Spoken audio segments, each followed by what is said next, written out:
Assalamualaikum warahmatullahi wabarakatuh. Nahmaduhu wa nusallimu ala rasul karim amma ba'du. Hadirin yang dirahmati Allah, kerja umat ini dua hadirin. Pertama yaitu mengamalkan agama, mentaati perintah Allah dengan cara sesuai dengan cara Rasulullah SAW. Itu tugas pertama. Yang kedua yaitu mendakwakan agama. Ini dua ini nggak bisa pisahkan hadirin. Kalau kita hanya mengamalkan agama saja tanpa mendakwakan agama, maka agama kita ini lemah, bahkan kita tidak kekuatan. Tidak kekuatan hadirin. Tapi bila kita ambil usaha agama, maka agama kita akan wujud dan agama akan tersebar di kalangan umat. Kenapa hadirin?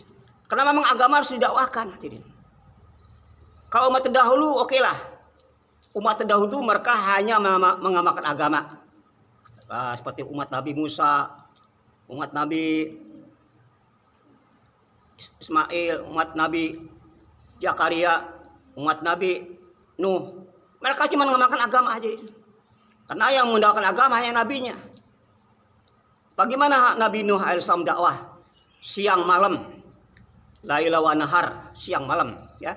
Kapan dia mau ngopinya nih hadirin? Tunggu sama keluarganya. Kapan dia tidurnya? 950 tahun hadirin dakwah. Siang malam mendakwakan ini agama kepada kaumnya, menyampaikan kalimat la ilaha illallah. Tapi cuman ada pengikutnya cuma 83 orang hadirin. Hanya 83 orang. Makanya di siang malam dakwah hadirin. Tidak ada satupun kaum yang tidak datangi. Tidak satupun kaum yang tidak didatangi daripada nabinya. Makanya kalau ada umat kaum yang tidak datangi nabinya, mereka mati, maka protes pada Allah. Ya Allah, saya tidak terima nerakanya, karena tidak ada penyeru yang mendatangi saya. Itu hadirin Allah pernah perkenakan daripada tuntutannya. Maka belum kena sanksi hadirin.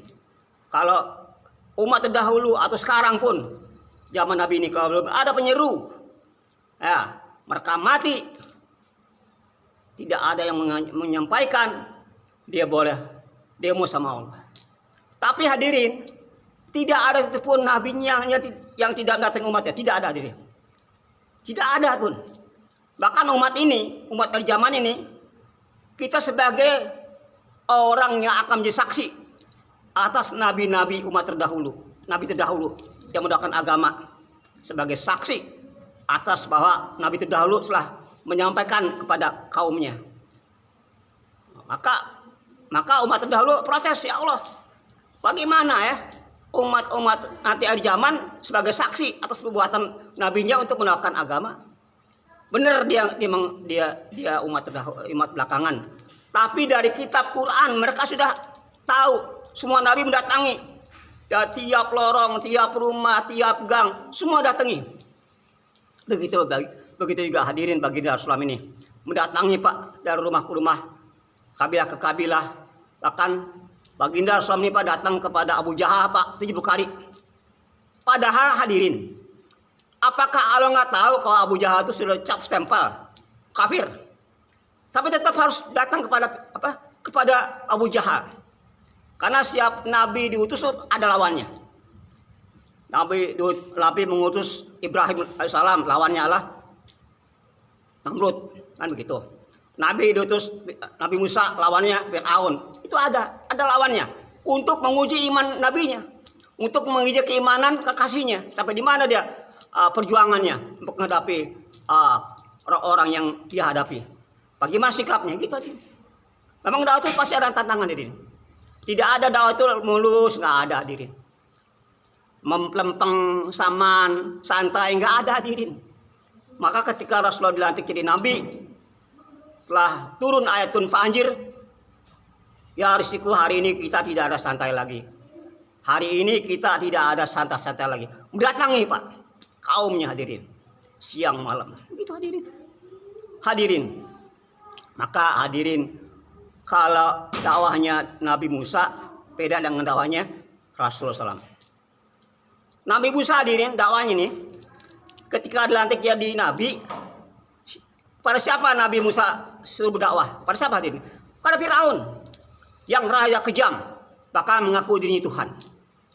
Ya Allah, saya ini tidak kuat menghadapi kekejaman Firaun, kata Nabi Musa kepada Allah. Maka Allah katakan, wahai Musa, tenang kamu, aku bersama kamu, tenang aja kamu dakwah. Begitu hadirin. Kadang dihadapi itu orang yang paling kejam, yang membunuh 7.000 anak yang tidak berdosa Pak, bayi dibunuh. Begitu hadirin, kekejaman Firaun hadirin. Kalau dirinya Tuhan. Bahkan setan sendiri sebagai gurunya kaget hadirin. Gua sendiri nggak mengaku Tuhan ini, tapi murid gue nih si Firaun yang ngaku diri Tuhan. Masya Allah, setan sendiri pegang kepala hadirin. Setan iblis ini dia juga heran. Masya Allah, murid gue nih mengaku Tuhan, gue sendiri nggak mengaku Tuhan, kata iblis hadirin. Masya Allah hadirin, begitu hadirin. Tapi kalau metode Nabi Pak beda. Nabi dakwah Pak kepada siapa dulu yang dakwah Rasulullah ketika dilangkir Nabi? Istrinya Pak Khadijah Pak. Kan enak. Ya, itu dulu Pak yang diajak kepada Islam, kepada kalimat la ilaha illallah. Makanya hadirin, dakwah yang disokong, didukung oleh istrinya beda dengan dakwah yang tidak didukung oleh istrinya. Contoh, Nabi Nuh dakwah 890 tahun tidak disokong istrinya, tidak didukung oleh istrinya, maka pengikutnya cuma 83 orang. Tapi Rasulullah Pak yang dakwahnya didukung oleh istrinya, oleh sahabat-sahabatnya juga, maka sampai sekarang Pak kita ini hasil daripada dakwahnya Nabi dan sahabat Pak, kita ini Islam nih. Nah ini hadirin, makanya semua ama-ama kita hadirin itu keamalan buku catatan Abu Bakar Siddiq Pak. Semua amal kita, sholat kita, zakat kita, dari Nabi David, dari amalnya Umar, Utsman, Ali sampai kita ini ke catatan Abu Bakar Siddiq Pak. Karena dengan pertama dia yang usaha